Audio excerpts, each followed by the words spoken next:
नमस्कार मित्रों, मैं बाल मुकुंद और आप देख रहे हैं अपना यूट्यूब चैनल संस्कृत आस्था।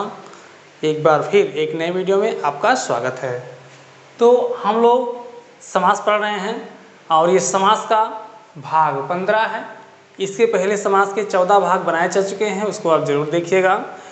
और समास के इस 15वें भाग में हम लोग पढ़ेंगे एक बहुत ही खास, बहुत ही इम्पोर्टेंट समास जिसका नाम है बहुव्रीहि समास।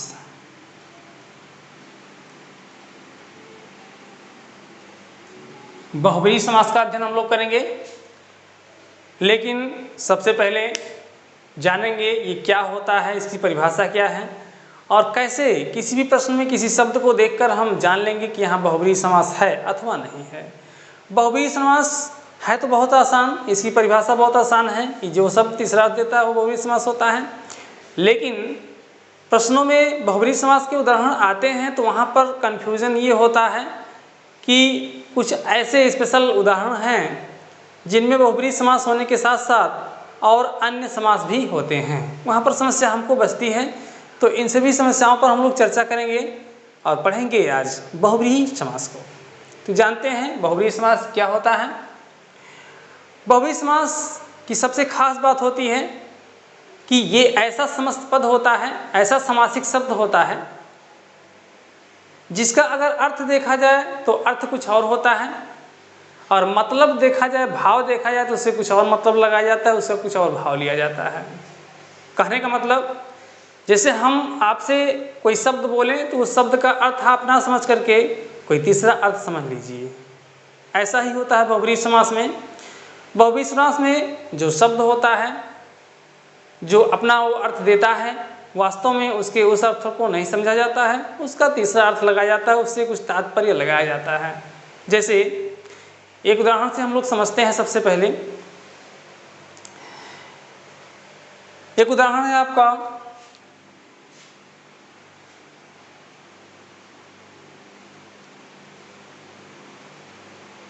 लंबोदर। सबसे पहले इसके शाब्दिक अर्थ को समझते हैं। तो यहाँ लंब और उदर दो शब्द जुड़ा हुआ है। कैसे जुड़ा हुआ है इसको हम लोग देख लेते हैं। एक शब्द है लंब, लंबा, और एक शब्द है उदर। लंबा का मतलब आप जान ही रहे हैं, लंबा, और उदर का मतलब होता है पेट। ये दो शब्द हो गए। अब इन दोनों शब्दों को जोड़ में करके एक में कह दिया गया है, एक शब्द बना दिया गया है, संधि के माध्यम से जोड़ा गया है। संधि आपकी यहाँ पर बन रही है, यहाँ आ है, यहाँ ऊ है, तो आ के बाद जब ऊ हो तो दोनों मिलकर ओ बन जाते हैं। तो ये आ और ऊ दोनों मिलकर यहाँ ओ बना हुआ है, तो लंब बापे ओ बन गया और आगे दर बच रहा है, तो ये आपका लंबोदर शब्द हो जाता है। इस प्रकार से ये दो शब्द आपस में इसमें जुड़े हुए हैं। अब इसके शाब्दिक अर्थ को समझते हैं। किसी भी शब्द के शाब्दिक अर्थ को समझना हो तो सबसे पहले यदि उसमें दो शब्द मिले हुए हैं, तीन शब्द मिले हुए हैं, तो उसको सबसे पहले उसका आप विग्रह कर दीजिए, विच्छेद कर दीजिए, जो कि हमने किया। एक शब्द लंबा है, एक शब्द उदर है। लंबा मतलब लंबा, उदर मतलब पेट, अर्थात लंबा पेट। लंबोदर का सीधा अर्थ होता है लंबा पेट। लेकिन क्या हम आपसे बोले लंबोदर तो आप लंबा पेट समझेंगे? उससे आप लंबा पेट तात्पर्य लगाएंगे? नहीं। लंबोदर यदि हम बोलते हैं तो उसका तात्पर्य आप लगाएंगे श्री गणेश से, सीधे सीधे श्री गणेश से। क्यों लगाएंगे? क्योंकि श्री गणेश जी का उदर जो है, पेट जो है, वो लंबा था। यही खासियत है, यही पहचान है बहुव्रीहि समास की। शब्द का अर्थ तो है लंबा पेट, लेकिन इससे जब तात्पर्य लगाएंगे लंबे पेट वाला, अर्थात लंबे पेट वाले, अर्थात श्री गणेश, ये इसका अर्थ होता है। और एक उदाहरण देखते हैं। जैसे दशानन। दशानन में दो शब्द जुड़ा हुआ है। एक शब्द दस है, एक शब्द आनन है। दस मतलब संख्या 10, और आनन का मतलब क्या होता है? यहाँ पे एक बहुत ही अच्छा सा प्रश्न उठता है दिमाग में हमारे कि 10 आनन का सही समास विग्रह क्या होगा। एक बार ये क्वेश्चन आ भी चुका है। दशानन का सही समास विग्रह होगा, और ऑप्शन में दिया है 10 सिर वाला, 10 मुख वाला, तो कौन सा आप सही करेंगे, 10 सिर वाला सही होगा या फिर 10 मुख वाला सही होगा। तो यहाँ पर आनन का अर्थ देखना है। आनन का अर्थ जो है वो सिर नहीं होता है, आनन का अर्थ जो होता है वो मुख होता है। अर्थात दशानन का जो सीधा शाब्दिक अर्थ होता है वो 10 मुख, संख्या 10 और मुख चेहरा, तो ये होता है। अब दशानन हम कहेंगे तो आप क्या 10 मुख समझेंगे? नहीं। जब भी हम दशानन बोलेंगे तो आप उसका एक तीसरा अर्थ लगाएंगे, रावण। आप कहेंगे दशानन यानी रावण। क्यों? क्योंकि ये दशानन शब्द ही ऐसा है जो तीसरे अर्थ यानी रावण की ओर संकेत कर रहा है, 10 मुखों वाला अर्थात। अब 10 मुखों वाला कौन था? तो रावण था, इसलिए दशानन का मतलब क्या हो गया? रावण हो गया। इसमें कुछ ऐसे शब्द भी आपको मिलते हैं उदाहरण में जो किसी तीसरे अर्थ की ओर संकेत करते हैं, लेकिन वो तीसरा अर्थ जो है वो फिक्स नहीं होता, वो फैक्ट नहीं होता, वो किसी को भी लेकर हो सकता है। जैसे एक उदाहरण देखते हैं, आपका एक उदाहरण है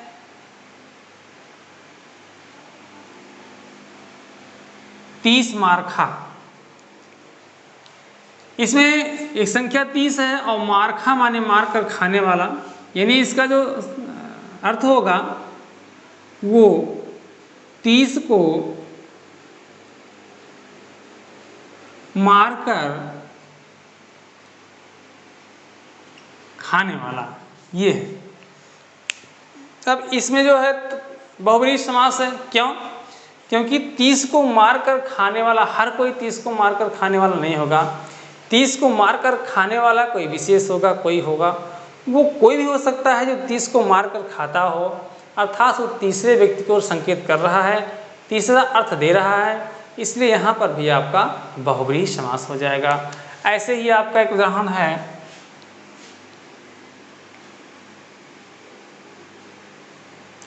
निशाचर। अब निशा मतलब रात, चर मीन्स चरने वाला, अर्थात रात में विचरण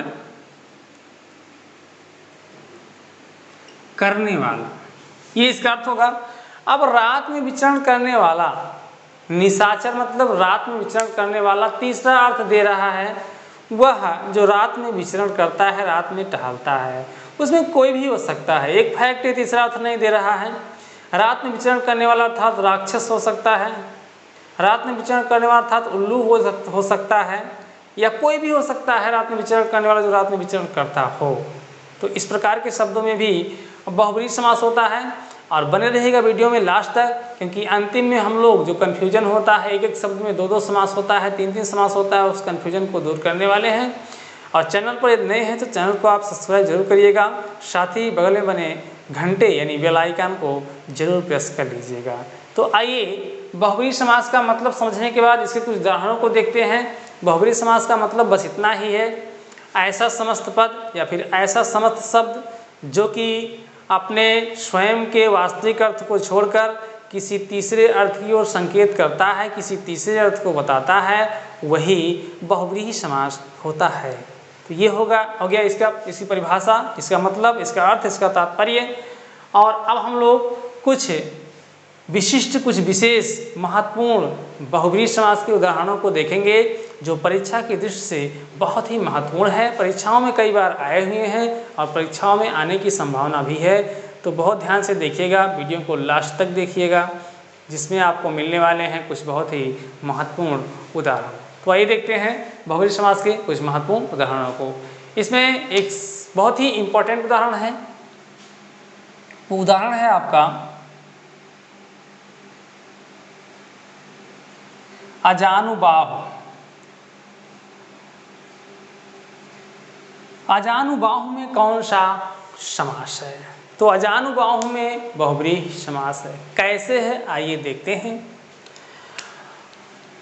यहाँ जानु मीन्स क्या होता है और बाहु मीन्स क्या होता है। जानु मीन्स होता है घुटना और बाहु मीन्स बाहुन, अर्थात घुटनों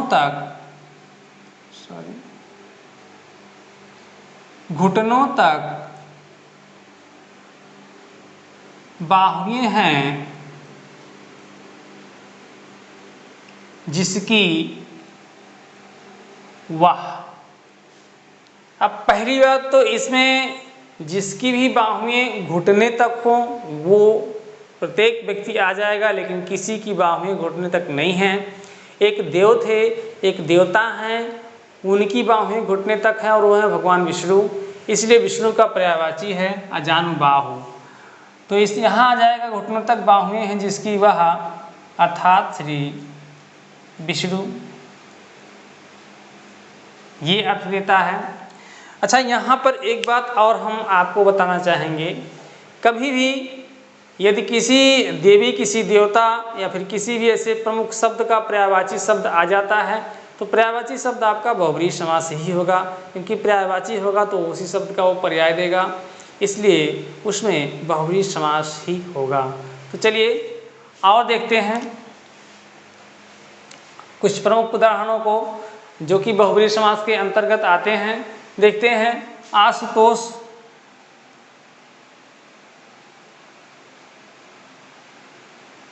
आशुतोष में कौन सा समास है? तो इसमें दो शब्द मिले हुए हैं, एक आशु है, एक तोष है। आशु मीन्स होता है शीघ्र, तोष मीन्स होता है तुष्ट यानी प्रसन्न। आप प्रसन्न समझिए, प्रसन्न यानी शीघ्र प्रसन्न होने वाले। इसका जो समास विग्रह होगा वो होगा शीघ्र प्रसन्न होने वाले हैं जो वह। अर्थात अब कौन से ऐसे देवता हैं जो शीघ्र प्रसन्न होने वाले हैं? तो आप लोग जान ही रहे होंगे कि शीघ्र प्रसन्न होने वाले देवता जो हैं वो भगवान शिव हैं, शंकर हैं। तो श्री शंकर जी का ये पर्यायवाची होगा आशुतोष, इसलिए आशुतोष में आपका कौन सा समास है? तो आशुतोष में आपका बहुब्रीहि समास है। और देखते हैं एक शब्द है पंचानन।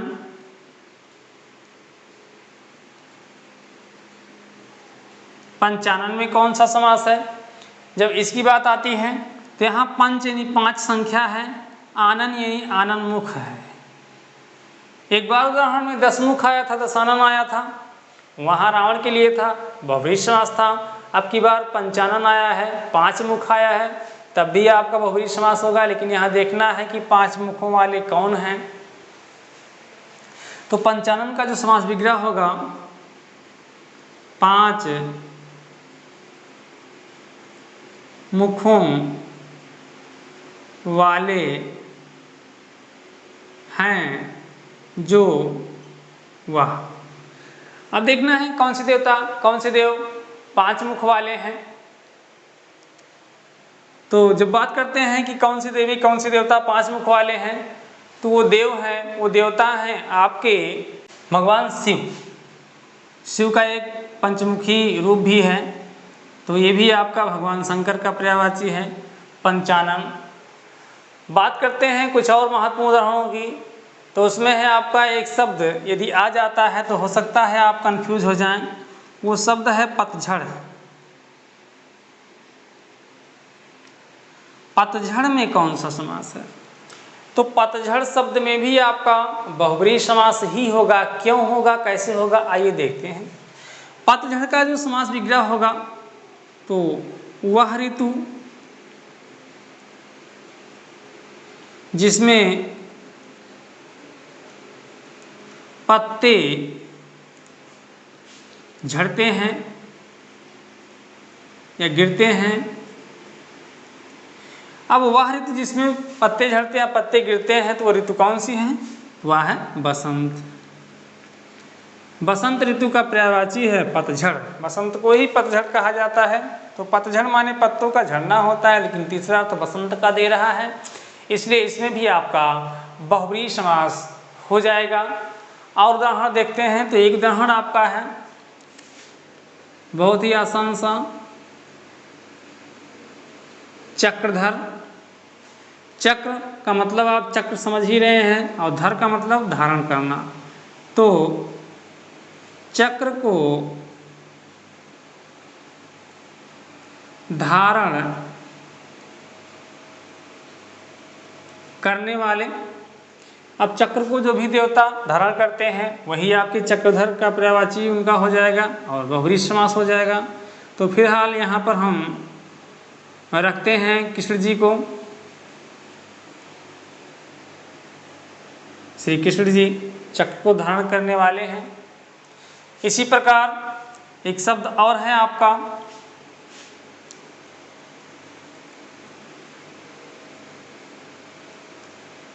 शूलपाणी। शूल का मतलब कांटा, पाणी मतलब हाथ, जिसके हाथ में कांटा हो।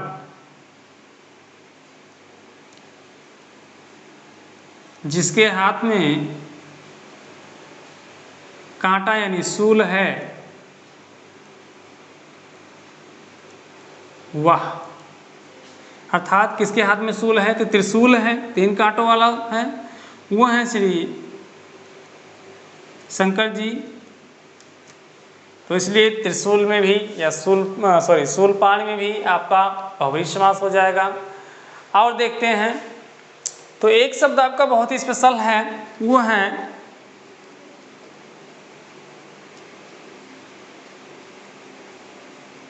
लोकनायक। लोकनायक मतलब लोगों के जो नायक हैं।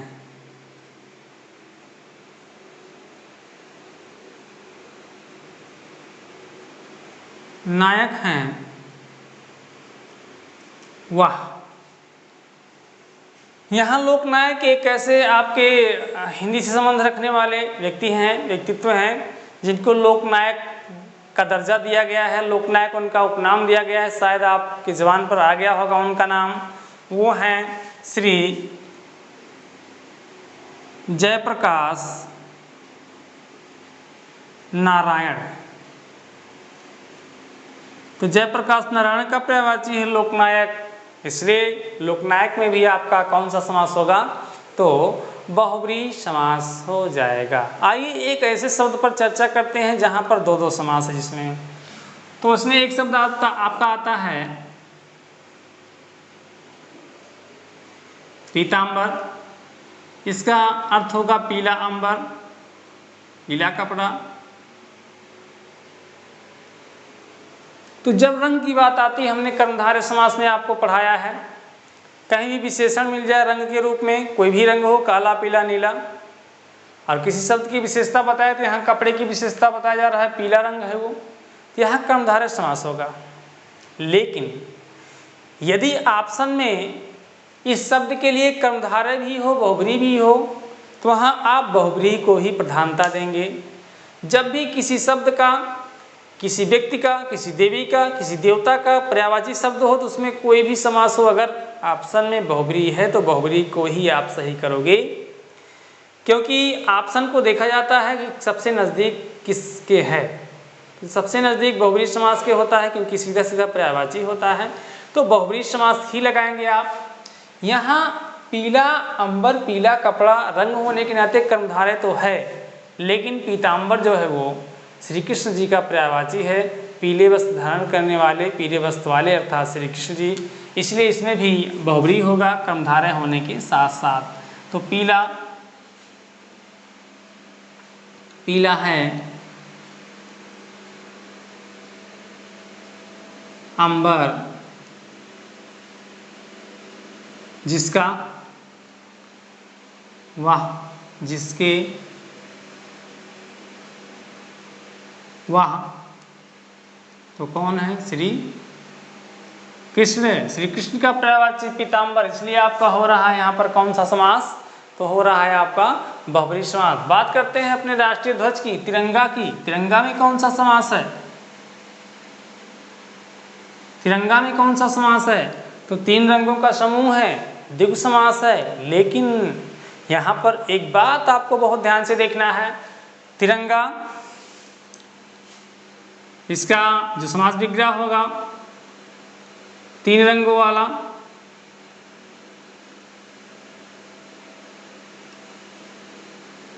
अर्थात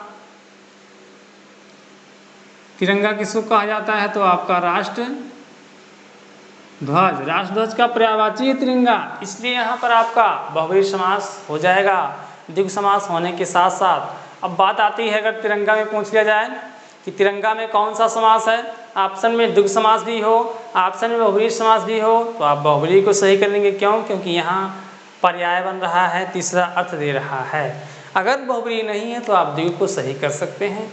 यही चालाकी आपको दिखानी है परीक्षा में, और प्रत्येक प्रश्न पे आपको नंबर लेना ही लेना है। तो ये हो गए कुछ बहुब्रीहि समास के बहुत ही महत्वपूर्ण उदाहरण। इसमें कुछ और उदाहरण देखते हैं। जैसे एक उदाहरण है आपका वसंत दूत। वसंत का दूत है जो समास विग्रह होगा, वसंत का दूत है जो वह, अर्थात अब यहाँ कोयल को वसंत का दूत कहा जाता है। कोयलें जब बोलने लगती हैं तो समझिए वसंत का आगमन हो गया है। तो वसंत दूत कोयल को ही कहा जाता है, कोयल का पर्यायवाची, इसलिए वसंत दूत में आपका कौन सा समास होगा? तो वसंत दूत में आपका बहुब्रीहि समास हो जाएगा। बात करते हैं, एक शब्द है आपका पंकज।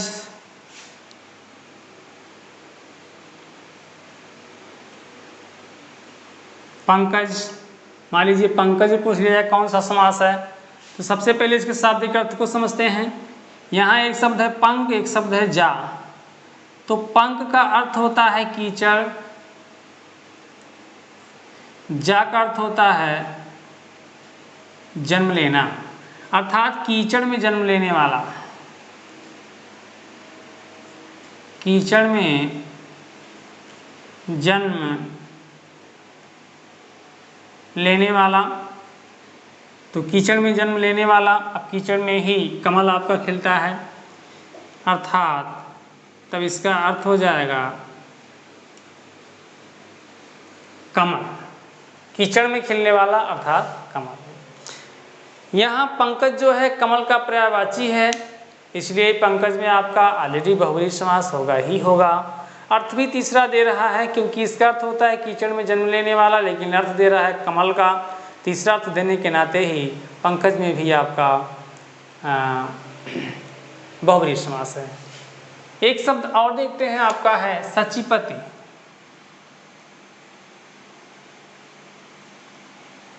सचिपति विग्रह होगा इसका सची के पति, अर्थात अब सची के पति कौन थे? तो सची के पति इंद्र जी थे, इसीलिए इंद्र का पर्यायवाची है सचिपति।